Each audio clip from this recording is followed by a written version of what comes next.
Hi all, this is Allmighty and welcome to this video. So once again I'm covering a match between Anand and Topalov. It's from their World Championship match of 2010 and we are already at round 6. At this point it is 3-2 for Anand and Topalov is once again with black pieces. So he needs to find a way how to actually play with the black pieces because the two games they have played where Anand was with the white pieces, he won both of the games. So yeah, Anand definitely much better prepared in this match, or at least he definitely shows it. But before going into the round 6, I would like to mention one other thing.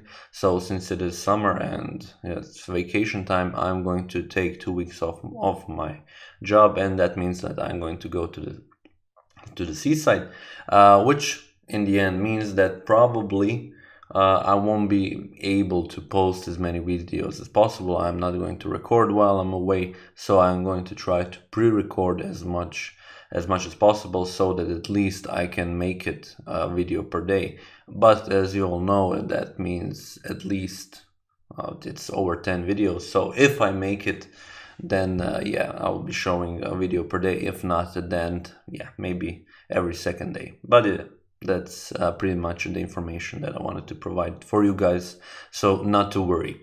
That being said, let's just jump back into the game. We have once again, for the 6th time in a row, d4 and knight to f6. So Topalov is following his standard ideas with the black pieces. After c4 he plays e6, and after knight to f3 d5 we have once again the Catalan. After g3 Topalov immediately captures and we have bishop to g2. In game 2 he played a6 and he plays it once again, while in game 4 he played bishop to b4. So he decides that he doesn't want to go for this, he wants to go for his initial weapon against Anand, which was a6. Now we have knight to e5, so the game continues as the game from round 2. We have c5, immediate try in the center, the knight goes to a3, capture on d4, capture on c4, and after that bishop to c5, castles, and here in game 2 we saw bishop to d2, but for the 6th time in a row Anand is the one who actually provides either a novelty or a new move. This time it is bishop to g5, and h6 is immediately played, which just goes to show that Topalov wants to make Anand capture on f6, because you don't play bishop to d2 like in game 2, so you don't go for that bishop to a5 ideas, you go to g5, since you cannot go to h4 or anything else. Obviously Anand would capture, and he did, and now Topalov captures with the queen. After that we have knight back to d3 attacking the bishop, bishop to a7, and now queen to a4. And this is the first, I would say, important moment in the game to maybe a little bit analyze. As we can see, black is a pawn up, and once again Anand is willingly giving up a pawn in this gambit variation of the Catalan just to have an active play. And Topalov needs to find a way how to actually respond to that, because he didn't have in his previous 2 games that much luck with the black pieces. Here already we can see the problematic development of the black pieces on the queen side, and a move such as queen to a4 tries to exploit that. A move such as b5 isn't possible because quite simply queen to c2 can be played. You don't earn anything by capturing this knight, because queen captures on c4, and you're still having problems with this rook. You can give up a knight, but this runs into queen to c6, and after rook to b8, even queen to c7. White is in the end winning a piece. Here this bishop is slicing on this diagonal, you will lose the bishop. So you don't want to play that, and instead of that we saw knight to c6, which is a better move, definitely. Here a rook from a to c1. One thing that we could mention is here, of course, Anand doesn't want to give up his precious bishop immediately for a pawn, for the price of the 1 pawn, and equalizing the material, because black is the one who stays with the bishop pair after rook to b8, bishop to b7 is definitely a move you want to play. And then you're having this very strong attack here. This would give Topalov a lot of chances. So just for now, not capturing on c6 but playing rook from a to c1, and after e5 now capturing on c6, because now there is another plan in motion. If you go and capture with the pawn, then simply the knight captures on e5, and now this pawn is also under pressure, and after c5 you can play something like rook to c2 double up, and you will also earn one other pawn, or you will once again have a very active play. So here, instead of capturing on c6, we see b5. So Topalov finds the best move in the situation. So now attacking the queen. If you want, you can go for this variation where you capture, and then we have e4. But in this situation, yeah, the bishops will be very strong, and with the pawns, it is very difficult for white to actually get out of this. Black indeed gets an active play out of this position. So instead of that, after b5 not capturing but playing queen to c2, and now queen captures on c6. Of course, this runs into a knight captures on e5, and Anand is happy to exchange queens. So Topalov avoids it, but after queen to c6, this is forced. Bishop has to play on b7, and queens are exchanged. We have rook to c2, and I guess it is time to maybe look into this position, because after the exchange of queens we do have equal material, but black has the bishop pair, while on the other hand white has the two knights. One thing to mention is this bishop is very strong on this diagonal, but on the other hand this bishop isn't very good, because he has this pawn to which he needs to pay attention. And he is also blocking the bishop itself. So yeah, having this bishop isn't all that good for the moment. The position is kind of close, so it is not, yeah, black isn't able to exploit the power of the bishop pair just yet. While on the other hand, these two knights are coordinating very well connected, so they are defending themselves, and the white is the one who is actually controlling the only open c file in the game. So what white needs to do, so what Anand wants to do, he wants to use the two knights to exchange one bishop, so that preferably the light square bishop, so that black doesn't have the bishop pair. And on the other hand, Topalov wants to create an active play, open up the position and use the bishop pair in order to attack. So the game continues. A rook from f to e8, the threat is capturing on e5, after knight captures, then bishop captures on c2. So here Anand doubles up. You can go for this, but now it is not all that good, because in this situation white is better.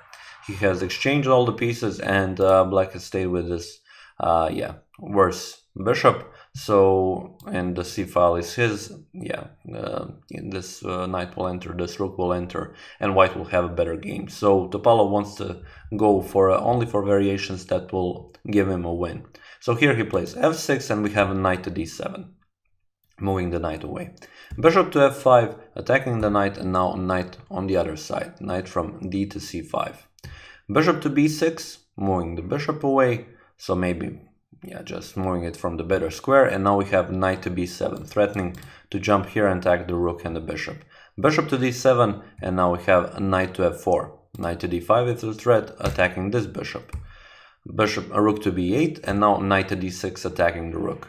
Rook to e5 and knight to c8, attacking this bishop. As you can see, Topalov is just avoiding exchanges, while on the other hand Vishy is just playing with the knights and attacking black's pieces. And this is something that he can do the whole game, because in the end he is in the lead now, and the only thing he needs is a draw. Bishop to a5, and now knight to d3, attacking the rook. Rook to e8, and now knight to a7, and you might think, okay, this isn't the best of moves, but actually this is the most profound move that was played in this game, and I would say it was the best move of the game. Very deep idea, and very nice. You will see a very nice here exchange, forced exchange that was made by Anand. Here this knight on a7 usually as a piece wouldn't mean so much, because knight on the edge of the board isn't something that you would want to have. And for the moment, knight to c6 is a threat, just going for the attack against the rook and the bishop, and you would have to give up your strong light square bishop. So bishop to b6 is played, and now knight to c6. And you see here Anand's idea. Anand's idea is that if black gives up his better bishop, so this one, and rook captures on c6, he can earn this pawn on e2. But now king to f1 is played, and a rook can go to d2 and attack this knight. But now we enter a forced variation where in the end it will be a draw. First the exchange of rooks. This comes with a check. King to f7, for example, and now you can play, let's say, a rook to a8 or even a rook to c6. The problem here for even if a rook to a8 is played, the problem here for black is that he cannot capture the knight because of king to e2, and this rook cannot go anywhere. So here you have to play bishop to a5, and after rook captures on a6, still with the same idea, you have to play something like bishop to c3, but now we have captures, capture the knight, capture the pawn, and in the end we have a rook endgame with the same amount of pawns of equal quantity on both sides. It is a dead draw. So here, after knight to c6, instead of all of that, we saw rook comes to b7. Now knight comes to b4 and a5 attacking the knight. Knight to d5 and a4.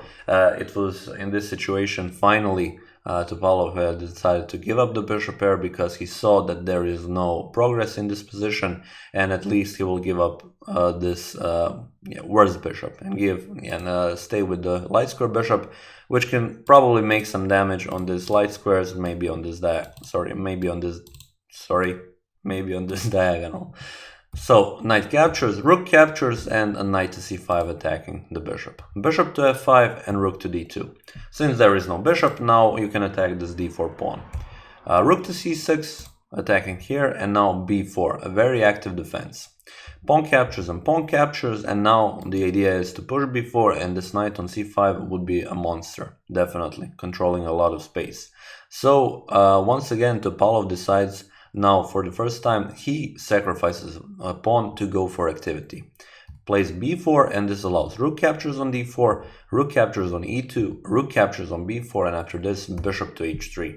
So black has given up a pawn, but now this bishop is definitely a pest on this couple of squares, and the king cannot go anywhere. Rook comes to c4 from b to c4 to defend this knight, and now we have a rook to d6 with an idea, of course, doubling up the rooks on the second rank and going for some very nasty ideas there against the king. A rook comes to e4, and the idea is that you cannot now exchange rooks like this because rook captures, and this is actually checkmate. So here you have to play it another way, rook to e4, but of course Topalov isn't interested. He plays a rook to b2. Rook comes to e1, and now rook from d to d2. Now this pawn is attacked. You cannot defend it with the rook, but fortunately for Anand, he has this knight to e4 jump. Rook has to go to d4 because obviously if you go here or here, white will exchange. So knight to c5. Rook back and knight back. So for the moment this doesn't work, so you have to play rook to d3. And here you cannot play knight to c5 anymore because of rook to f3 now. And the idea is to capture this pawn. As I said, cannot defend with the rook, but this time if you play knight to e4, there is f5. And now the knight has to go away and you capture with the rook, and then you go for a very better game. A much better game where white is actually losing. So here, instead of knight to c5, we saw rook to b1 going for the exchange.